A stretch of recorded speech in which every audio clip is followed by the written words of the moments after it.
Les gens ont tendance à répéter leurs erreurs jusqu'à ce qu'ils en tirent des leçons et qu'ils apprennent de ces leçons.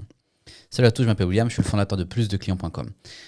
Aujourd'hui, je voulais vous raconter l'histoire de Wesley. Wesley Sirk, en fait. Wesley Sirk, c'est un fondateur d'une entreprise de conseil sur la gestion du risque en entreprise. Cette entreprise, il l'a déjà vendue à l'heure actuelle pour plusieurs millions de dollars.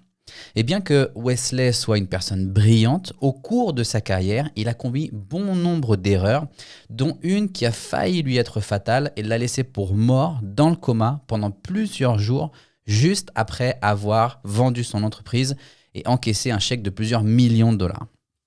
Pour comprendre en fait comment cet entrepreneur à succès a failli mourir, il faut remonter à l'époque juste avant où Wesley cherchait à vendre son entreprise. En 2017, Wesley a été approché par un acheteur potentiel intéressé par le rachat de son entreprise. Et alors, Wesley, euphorique, il a alors décidé d'entamer les négociations tout seul avec cet acheteur potentiel.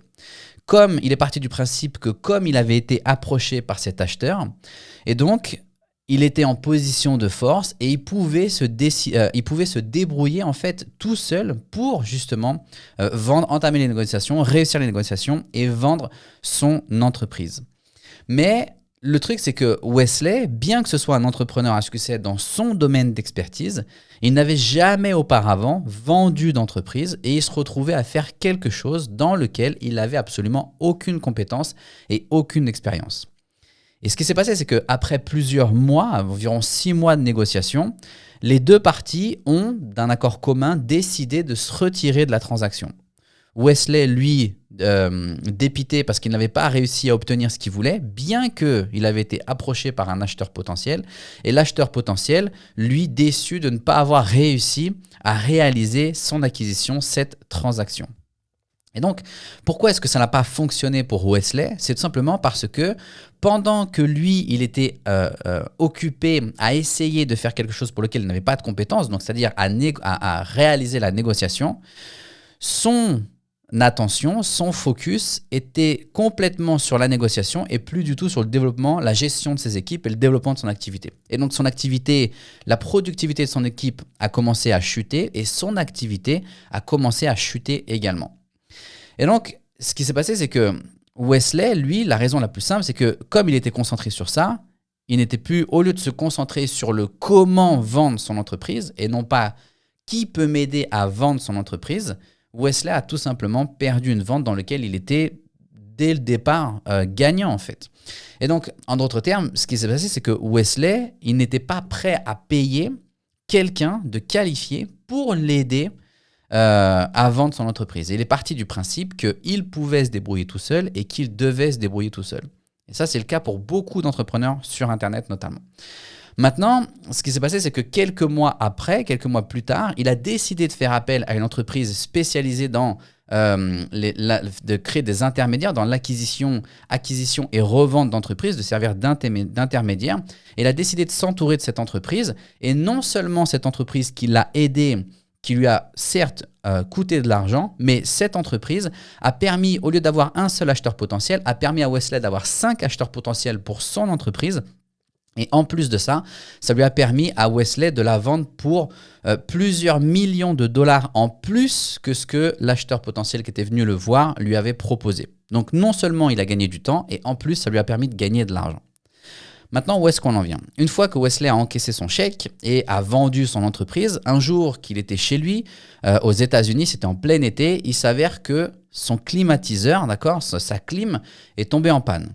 Et vu que dans son passé, c'était un ancien bricoleur et qu'il avait du temps, il s'est dit tout simplement, puisque j'ai la climatisation en panne et que je sais bricoler, je vais moi-même réparer mon climatiseur. En fait, ce qu'il avait comme idée, c'était de bidouiller le climatiseur juste suffisamment pour qu'il fonctionne pendant l'été, d'attendre l'hiver. Et ce qu'il faut savoir, c'est que Wesley, à cette époque, c'était déjà un millionnaire. D'accord ? Il avait vendu, c'était un retraité millionnaire.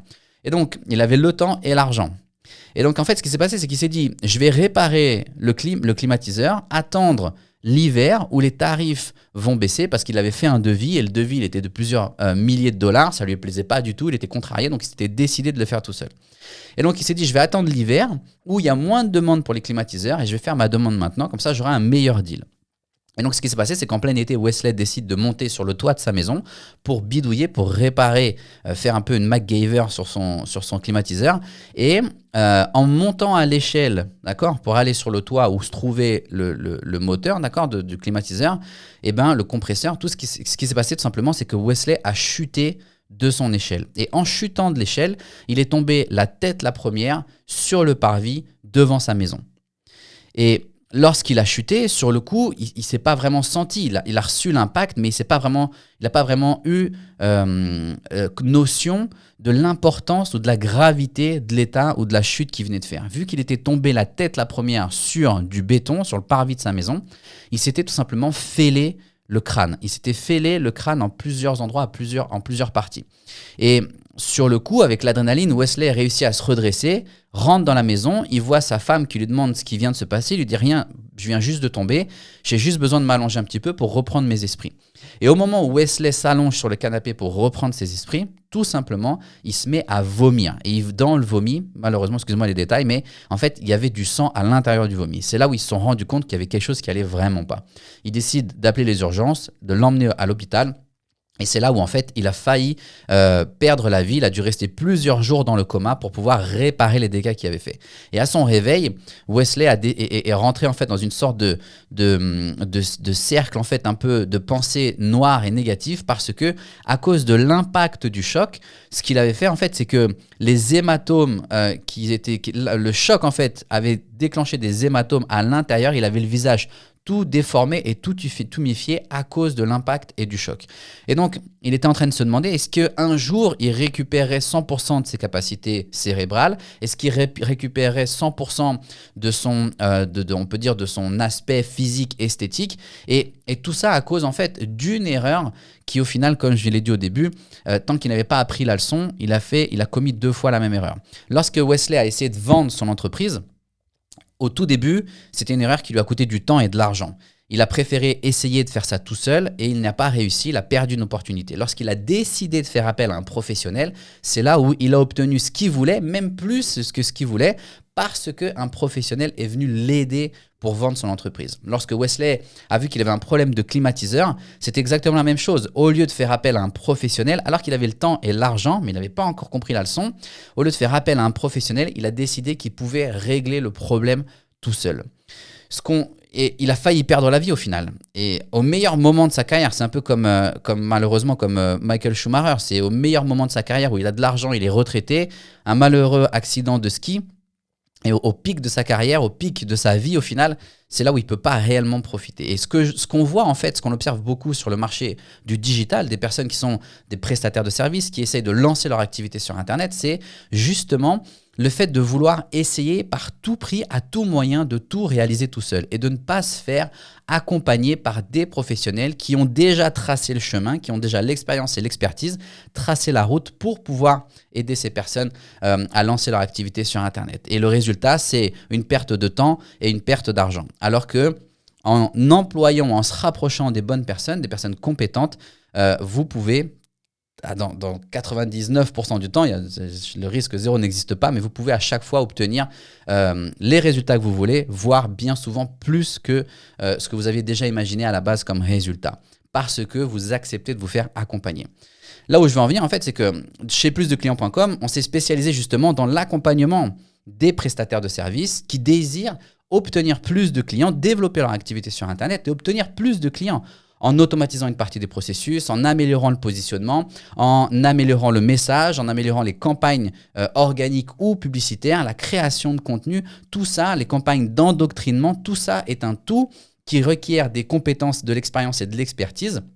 Et forcément, lorsque vous démarrez, c'est pas votre responsabilité, c'est pas votre métier. Votre métier à vous, c'est d'être bon dans votre domaine de compétences et de vous faire accompagner pour ensuite mettre ces compétences entre les mains de vos clients. D'accord ? Donc, Là où je voulais en venir, c'est que si jamais vous êtes un prestataire de service, ça veut dire que vous vendez du service, peu importe le service, vous n'avez pas de stock, vous êtes un prestataire de service, que vous voulez obtenir plus de clients, avoir une meilleure visibilité, une meilleure notoriété, une meilleure image de marque dans votre domaine de compétences, dans votre domaine d'expertise, et également que vous voulez automatiser une partie des processus pour pouvoir développer votre activité.